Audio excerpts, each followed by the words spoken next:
वाग्या काय इकडे इकडे बघ इकडे बघ इकडे बघ. हॅलो म्हण. हॅलो हॅलो हॅलो नमस्कार, मी सुप्रिया. आणखी एका नवीन ब्लॉगमध्ये आपलं मनापासून स्वागत करते. तुम्हाला आजचा दिवस सुखाचा, आनंदी आणि आरोग्यदायी जाओ. तुम्ही जी काही स्वप्न पाहिली असतील ती सगळी स्वप्न तुमची पूर्ण होत. आज आहे महाराष्ट्रीयन बेंदूर. तर बेंद्राच्या तुम्हाला खूप साऱ्या शुभेच्छा.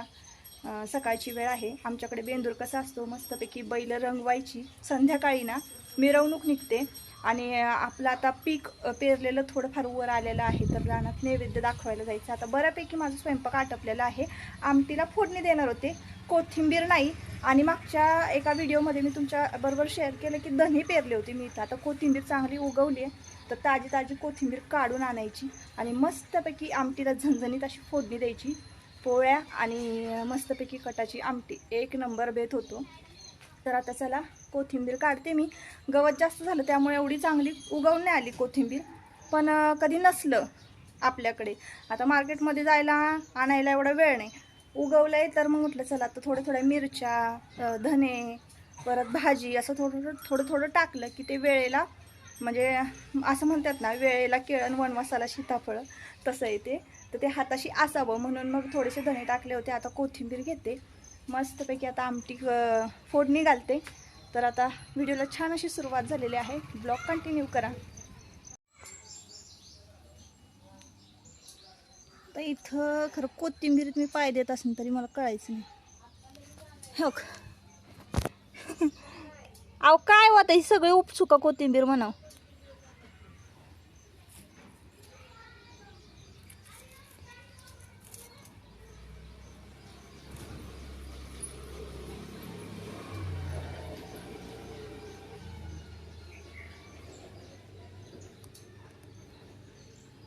आता कोथिंबीरच्या काड्या की नाही एकदम बारीक बारीक उगवलेल्या आहेत. आजूबाजूला गवत इतकं झालेलं आहे ना, आणि सतत रिमझिम पाऊस होता ना, त्याच्यामुळं काही गवत काढता आलं नाही. औषधही मारून काय उपयोग नाही, कारण पाऊस सारखाच पडत होता. त्यामुळे ना कोथिंबीरच्या काड्या एकदम अशा पातळ पातळ उगवलेल्या आहेत. गवत जर नसतं ना तर मग चांगली जोर धरला असता, म्हणजे चांगली जाडजूड काडी धरली असती कोथिंबीरची. वरच्यावर आहे ना असेच भाजीपाला थोडा टाकत राहिला ना की मस्त मग उगवतो व्यवस्थित. श्रावणात तर भरपूर साऱ्या भाज्या खायला मिळतात. आता पावसाळ्यामध्ये ना पालेभाज्या म्हणावा अशा इतक्याच चांगल्या मिळत नाहीत, नासलेल्या असतात.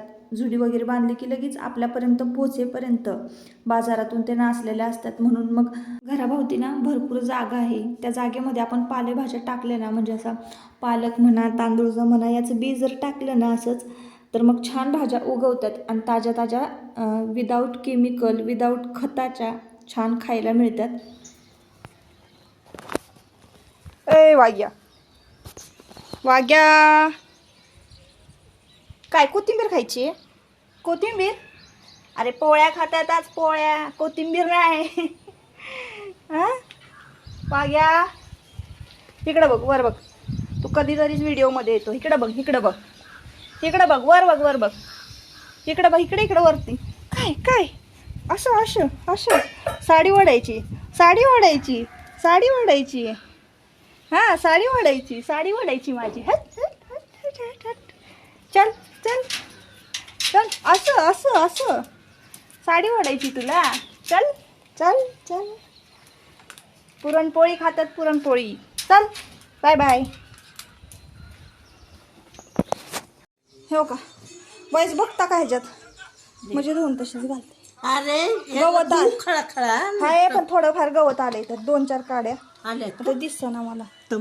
सर ओळख हात घाल नकोस आता मध्ये. एकसारखी नाही उपटली मी ती. अगं हो, ही काय गवत आहे, मी काढती, तू सोड टाक्यात. मी परत पुरण परत ते तवर. कोथिंबीरीबरोबर गवतच इतकं उगवलं होतं ना की कोथिंबीर उपटता गवताच्या 2-4 काड्या आल्या. तर इथं ना ताजी कोथिंबीर सासूबाईंनी बघितली आणि त्यांना एकदम म्हणजे असा इंटरेस्ट आला आमटीला फोडणी घालण्यामध्ये. तर मला म्हणाल्या, सर तू बाजूला हो, मीच आमटीला फोडणी घालते म्हणून. मग माझ्या आधीच मसाला वगैरे वाटून झाला होता, वाटून झालं होतं. लसूण खोबरं, आता खोबरं भाजून घेतलेलं आहे, कांदा चिरून भाजून घेतला होता. माझी डाळही शिजली होती सकाळी. आणि सकाळी सकाळीच म्हणजे 12च्या आतच आमचा स्वयंपाक होतो, कारण आपल्याला बळीराजाला नैवेद्य दाखवायला जायचं असतो. इथं मी पुरण परतून घेत होती आणि काय आमटीचा सार काढला होता. आता या व्हिडिओमध्ये तर मी काय तुमच्याबरोबर संपूर्ण पुरणपोळीचा स्वयंपाक काही शेअर करत नाही, कारण मी नेहमीच करते आणि भरपूर साऱ्या टिप्ससह मी शेअर करत असते. पण आता तर आज खूप गडबड होती. तर इकडं ना मी वाटण तयार केलं होतं. कांदा भाजून घेतला होता, खोबरं भाजून घेतलं होतं, लसूण सोलून घेतला होता आणि ताजी मुळं सकट कोथिंबीर होती. म्हणजे बारीक बारीक काढ्या होता, पण त्या कोथिंबीरचा एवढा घमघमाट येत होता ना वास, कारण ती इतकी ताजी होती ना. आणि ती ताजी कोथिंबीर बघूनच सासूबाईंना ना आमटीला फोडणी घालायची इच्छा झाली. तर म्हटलं चला करतायत तर करू द्या. इथं लोखंडी तवा ठेवलेला आहे. आता मी इथं कसं त्यांना सुचत नाही काही गोष्टी, तर ते कांदा लसूण मसाला आपला जो आहे तर तो आपल्याला आमटीमध्ये घालायचा आहे. ते मला विचारूनच किती घालायचा काय घालायचं, मग सगळं मी त्यांना असं मसाले काढून देत असते, चटणी वगैरे, कांदा लसूण मसाला आणि वाटणही तयार करून दिलेलं आहे.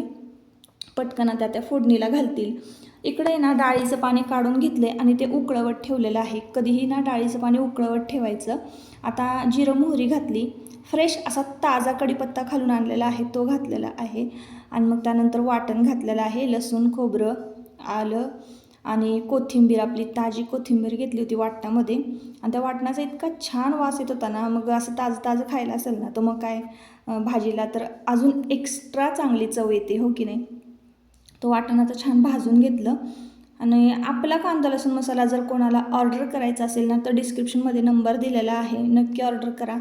कारण कांदा लसूण मसाला आता खूप कमी राहिलेला आहे, स्टॉक खूप कमी राहिलेला आहे. मला तर वाटतं यावर्षी दिवाळीपर्यंतही पुरतो आहे का नाही काय माहिती, का दिवाळीतच संपतो आहे कांदा लसूण मसाला आपला. कारण जो त्याचा कच्चा माल असतो ना तोच कमी केलेला होता तयार. तर आपला फक्त मी कांदा लसूण मसाला यामध्ये घातलेला आहे आणि हळद पावडर घातलेली आहे. जिरं मोहरी कढीपत्ता आणि लसूण खोबरं कांदा याचं वाटण घातलेलं आहे. तर एवढंच फक्त कटाच्या आमटीला घातलेलं होतं आणि कटाची आमटी एवढी मस्त झाली होती ना. आता मी इकडं पुरण तर परतून घेतलं होतं आणि पुरण वाटत होते. तर इकडे सासूबाईंचं काय की त्यांना पातेल्या वगैरे अशा जड वस्तू उचलता येत नाही. परत त्यांनी मला आवाज दिला आणि मग मी इकडं असं उकळतं डाळीचं पाणी आहे ना ते आपल्या वाटणामध्ये ओतलेलं आहे. मस्त अशी फोडणी बसलेली आहे आपल्या कटाच्या आमटीला. त्यांना वाताचा त्रास असल्यामुळं जड भांडी उचलता येत नाही. तर मग अशी सगळी तयारी करून द्यावी लागते त्यांना, त्या जेव्हा स्वयंपाक करतील तेव्हा. पण मला असं वाटतं काय मग तेवढं फोडणीच टाकायचं असतं किंवा नुसतं हलवायचं तर असतं, मग तेवढं तरी कशाला त्यांना करायला सांगायचं, असं होतं कधी कधी. मीच करते कधी कधी, पण आता त्यांना आज खूप इच्छा झाली त्यांची आमटी फोडणी घालायची. तर म्हटलं चला असू द्या, त्यांना पण एक समाधान. आणि मस्तपैकी बघा इथं कटाची आमटी आपली तयार झाली होती, आटत होती कटाची आमटी. आणि इकडं लगेच सासूबाई पळीमध्ये ना कटाची आमटी घेऊन गेल्या बाबांना टेस्ट करवायसाठी. एका स्त्रीला काय पाहिजे असतं ना, आपण केलेल्या पदार्थांचं कोणीतरी कौतुक करावं एवढी छोटीशी अपेक्षा असते. मग ती स्त्री कुठल्याही वयाची असू दे. तर आता त्यांनी आमटी केली ना तर ते असे पळीमध्ये घेऊन गेले होते की बघा टेस्ट करून कशी झाली आहे कशी नाही. तर खरंच इथपर्यंत हॉलमध्ये वास येत होता कटाच्या आमटीचा, इतकी छान आमटी झाली होती. आणि देवांच्या मदतीनं मी मस्तपैकी पुरण वाटून घेतलं. हे बघा तुम्हाला दिसते ही कटाची आमटी, कुठल्याही प्रकारचा मसाला कलर येण्यासाठी घातला नाही, इतका छान आपला कांदा लसूण मसाला आहे. मग तुम्ही नॉनव्हेज करा किंवा व्हेज करा, भाज्या एकदम एक नंबरच होतात. कुठलाही प्रकारचा मसाला वापरायची गरज नाही आपला कांदा लसूण मसाला वापरल्यानंतर. त्यानंतर पुरण वगैरे वाटून झालं होतं, भातसुद्धा झाला होता, आमटीसुद्धा फोडणीला घातली होती, पीठसुद्धा मळून झालं होतं. आता बऱ्यापैकी सगळा स्वयंपाक झाला होता, देवपूजासुद्धा झाली होती. फक्त फुलं आणली नव्हती ना आणि बैलजोडीसुद्धा आणायची होती. तर बळीराजाची पूजा करून घ्यायची होती. इथं देवघरामध्ये बळीराजाला असं वस्त्र खाली टाकलेलं आहे आणि आज ना खरंच खूप मोठा मान असतो त्यांचा, त्यांची आज पूजा केली जाते.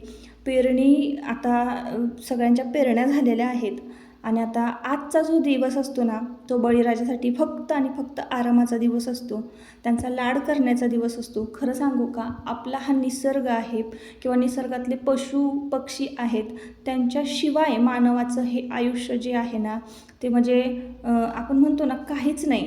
कारण ते आहेत म्हणून आपण खातो, कोणाच्या तरी उपकारावर आपण खातो, कोणाच्या तरी उपकारावर आपण श्वास घेतो जगतो, हो की नाही. तर सगळं आपलं आयुष्य आहे ना पशु पक्षी निसर्ग यावरच अवलंबून आहे. म्हणून कधीतरी आपण त्यांच्याबद्दल कृतज्ञता मानावी, म्हणूनसाठी हे महाराष्ट्रीयन सण आहे, सण समारंभ आहे, हे साजरे केले जातात. तर आज महाराष्ट्रीयन बेंदूर आणि मग मस्तपैकी बघा असे छान छान गोंडे बांधायचे बैलजोडीला हां, आणि त्यांची पूजा करायची. आता मी पायाला पाणी वगैरे लावलेलं आहे, हळदी कुंकू लावलं, त्यानंतर गोंडे बांधले. त्याच्यानंतर ही पळसाची मुळे असती, ती पळसाची मुळे आज त्यांच्या मानावर ठेवायची आणि त्याची पूजा करायची असते. तर असं आमच्याकडे ना महाराष्ट्रीयन बेंदूर साजरी केला जातो. आता मी हळदी कुंकू लावून घेते दोन्ही बैलजोड्यांच्या पायाला आणि नमस्कार करते. आणि इडापिडा टळू दे, बळीराजाचं राज्य येऊ दे असं म्हणायचं असतं आज. आणि मग त्यानंतर आज शेतातसुद्धा शेतातल्या देवांना नैवेद्य घेऊन जायचा असतो.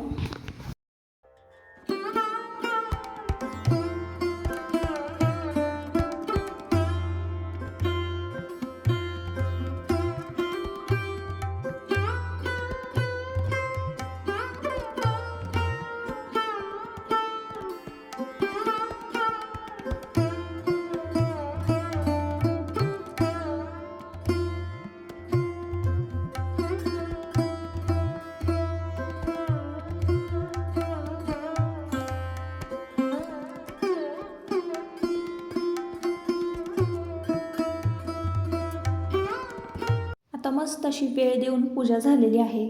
बाहेर ना पाऊस आहे. आता बेंद्राला कशी रिमझिम सर पडतच असते, त्याच्यामुळं बाहेर काय अशी म्हणावीशी रांगोळी काढता आली नाही. आणि एकादशीच्या दिवशी पण काढली होती, ती पण दुपारच्या वेळेला काढली होती. तो ब्लॉग मी तुमच्याबरोबर शेअर केलेला आहे. काही ताईंच्या एवढ्या छान आणि गोडगोड कमेंट असतात की नाही ताई तुम्ही रोज ब्लॉग टाकत जा. खरं सांगू का, तुमची ही कमेंट वाचून ना तर मी जास्त मोटिवेट होते. मला असं वाटतं की खरंच नाही, आपले ब्लॉग हे रोज पडले पाहिजे. आणि तेवढं कॉन्टेंट पण माझ्याकडे शेअर करण्यासारखं असतं ताईंनं तुमच्याबरोबर. पण काय होतं ना, एडिटिंगलाच मला वेळ मिळत नाही. असं शूटिंग तर मी दिवसभराचं करते, त्याच्या दुसऱ्या दिवशी परत तेच कामं असतात मला, मग तेच पण मी शूटिंग करून ठेवते. पण फक्त एडिटिंग करायला असा वेळ मिळत नाही आणि व्हिडिओ म्हणूनच तुमच्यापर्यंत पोहोचत नाही. तर आता बघूयात जसे मग आता मी काही तुम्हाला आश्वासन देणार नाही की मी रोज व्हिडिओ टाकेनच म्हणून. जसं मला जमेल तसं मी टाकण्याचा प्रयत्न करणार आहे. तर इथं बघा आता मस्तपैकी पुरण वाटून घेतलं होतं. पुरण वाटताना तुमची पुरणपोळी फुटू नये म्हणून काय करायचं, डबल पुरण वाटून घ्यायचं आहे. एकदा पुरण वाटलं ना पुन्हा एकदा वाटून घ्यायचं आहे. असं केल्यानं ना आपली पुरणपोळी अजिबात फाटत नाही. आता इथं मी उंडे तयार करून घेते. आता देवपूजा झाली, चांगली बळीराजाची पूजा करून झालेली आहे. आता आपल्याला शेतात सुद्धा जायचं आहे नैवेद्य घेऊन आणि बळीराजाला सुद्धा नैवेद्य घेऊन जायचं आहे. आता आपल्याकडं तर काही बैल नाही आहे, शेती असली तरी पण काही जणांकडे इकडं ना बैल आहेत. तर मला खऱ्या बैलांना आज ना पुरणपोळीचा घास द्यायचा होता. आणि आमचं काय म्हणजे असं ठरलं नव्हतं, कारण मी घरी तर पूजा केली होती आणि फक्त शेतात जायचं होतं. शेतातल्या देवांना नैवेद्य दाखवायचा होता. शेतात जे देव आहेत किंवा आपण शेताला दाखवतो. आता आमच्याकडे कसं पद्धत आहे की बेंद्राच्या सणाला आहे ना शेतातले जे जीवजंतू असतात, गांडूळ म्हणा किंवा छोटे छोटे, तर ते शेतामध्ये उकरलं जाते. एका ठिकाणी एका बाजूला उकरला जातो आणि तो नैवेद्य पुरला जातो रानामध्ये. तर अशा पद्धतीनं आमच्याकडं शेतामध्ये शेतीला नैवेद्य दाखवतात. कारण ते सुद्धा एक म्हणजे नाही का जीवजंतू खात असतात, जीवजंतू खाऊन तृप्त होतात आणि आपल्याला एक प्रकारे आशीर्वादच मिळतो. म्हणून आहे ना आजच्या सणाला आम्ही शेतीला सुद्धा नैवेद्य दाखवतो, शेतातल्या देवांना सुद्धा नैवेद्य दाखवतो, बळीराजाला नैवेद्य दाखवतो, देवघरामध्ये कुलदैवतेला नैवेद्य दाखवतो. असा आमच्याकडचा सण असतो महाराष्ट्रीयन बेंदूर. आता इथं ना सासूबाई नैवेद्य लाटून घेत होत्या, तर म्हटलं चला मी पापड तळून घेते. ह्या वर्षी की नाही काहीच नाही केलं, पण उडदाचे पापड केले होते म्हणून खूप खूप बरं झालं. उन्हाळ्यात पण आहे ना आपली कांदा लसूण मसाल्याची ऑर्डर भरपूर होती आणि मला कच्चा माल तयार करून ठेवायचा होता. म्हणून ना इतकी तारंबळ झाली होती आणि मला उन्हाळी काम काहीच करायला मिळालं नाही. पण तेवढ्यातल्या तेवढ्यात मी ना 2-2.5 किलोचे उडदाचे पापड मात्र करून घेतले होते. तर उडदाचे पापड तळून घेतले आणि कुरवडी तर तुम्ही बघत असाल एवढीशी कुरवडी तेलामध्ये सोडली तर केवढी मोठी होते. म्हणजे कुरवडी आणि उडदाचे पापड तर पुरणपोळीच्या जेवणाला पाहिजेच पाहिजे, म्हणजे ताट भरल्यासारखं वाटतं. आता कालच भजी खाल्ली होती, त्याच्यामुळं काय भजी खायची इच्छा नव्हती. इथं ना सासूबाई थोड्याफार पोळ्या लाटून घेतात, तोपर्यंत मी इकडं तळून घेतलेलं आहे उडदाचे पापड आणि मस्तपैकी कुरवडी. बऱ्याच जणांनी मला ना कुरवडीबद्दल विचारलं होतं की कुरवडी विकत मिळेल का. आमच्या इथं ना जवळच एक आजी करतात, पण मला तो पॅकिंग खर्च परवडत नव्हता आणि पार्सल कसं करावं हे सुद्धा, म्हणजे पॅकिंग कसं करावं पॅकिंगचाच खर्च जास्त होत होता आणि पार्सल आणि पॅकिंगच मला परवडत नव्हतं, कुरिअर चार्जेस. त्याच्यामुळं मग मी कुरवडी सेल करू शकले नाही. नाहीतर 1 नंबर प्युअर गव्हाची कुरवडी आमच्या इकडे मिळते बरं का. तर चला, तुम्ही जर इकडं कधी आलात ना महाबळेश्वरला, तर मला आधीच मेसेज करून ठेवायचं की ताई आम्हाला एवढी कुरवडी द्या म्हणून. अगदी तुम्ही 5-10 किलोची मागितली ना तरीसुद्धा मिळेल, पण कधी उन्हाळ्यात किंवा उन्हाळ्याच्या तोंडावर. आता आधीमध्ये सणावाराला नाही मिळत किंवा पावसाळ्यातही नाही मिळत, हिवाळ्यातसुद्धा अजिबात नाही मिळत, कारण चिकच धरत नाही लवकर. तर इथं बघा, आता मी पटापट पुरणपोळी लाटून घेतलेला आहे. मस्तपैकी तवा भरून सटसट पुरणपोळ्या लाटून घेतलेल्या आहेत. आणि अशा एवढ्याच मोठ्या मोठ्या आमच्याकडे पुरणपोळ्या असतात. तर मी जिथून घेते ना तिथूनच तुम्हाला खरं तर कुरवडी मी सेल करणार होते. सोबतच कांदा लसूण मसाला, हळद पावडरसुद्धा आपल्याकडं असते. तर आता बघा, इथं मऊ मऊ लुसलुशीत पुरणपोळ्या आपल्या तयार झालेल्या आहेत.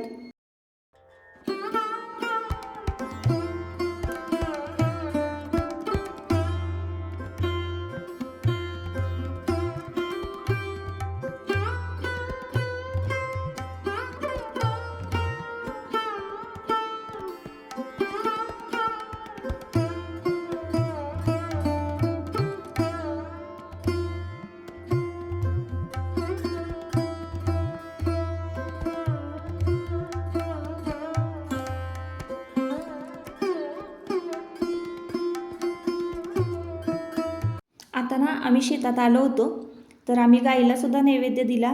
आणि आज मान असतो खरं बळीराजा, तर बळीराजालासुद्धा नैवेद्य दिलेला आहे.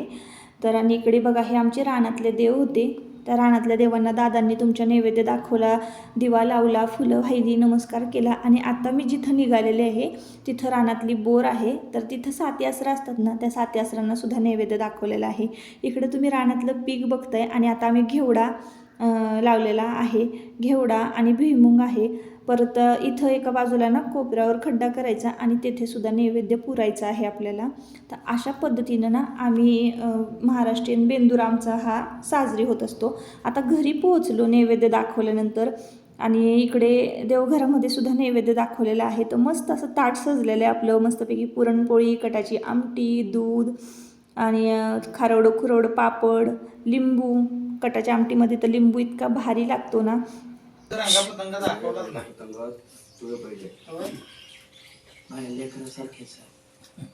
आता नैवेद्य दाखवून आल्यानंतर ना संपूर्ण फॅमिली बसून आम्ही जेवण करत होतो, मस्तपैकी पोळ्या खात होतो. आणि खाता खाता की नाही रंगापतंगा हा मराठी चित्रपट बघत होतो. एक शेतकरी आपल्या जनावरांना कसा स्वतःच्या पोटच्या मुलाप्रमाणे जपतो आणि ती जेव्हा त्याच्यापासून दूर जातात तेव्हा काय होतं, तर हे सगळं त्या चित्रपटातून आपल्याला बघायला मिळतं. खूप इमोशनल, खूप भावपूर्ण असा हा चित्रपट आहे. तर तुम्ही सुद्धा हा चित्रपट नक्की बघा. तर चला मग आता या व्हिडिओचा इथंच शेवट करते. परत आपण पुन्हा भेटूया नवीन एका ब्लॉगमध्ये. तोपर्यंत स्वतःची काळजी घ्या, मजेत राहा. चला, बाय बाय.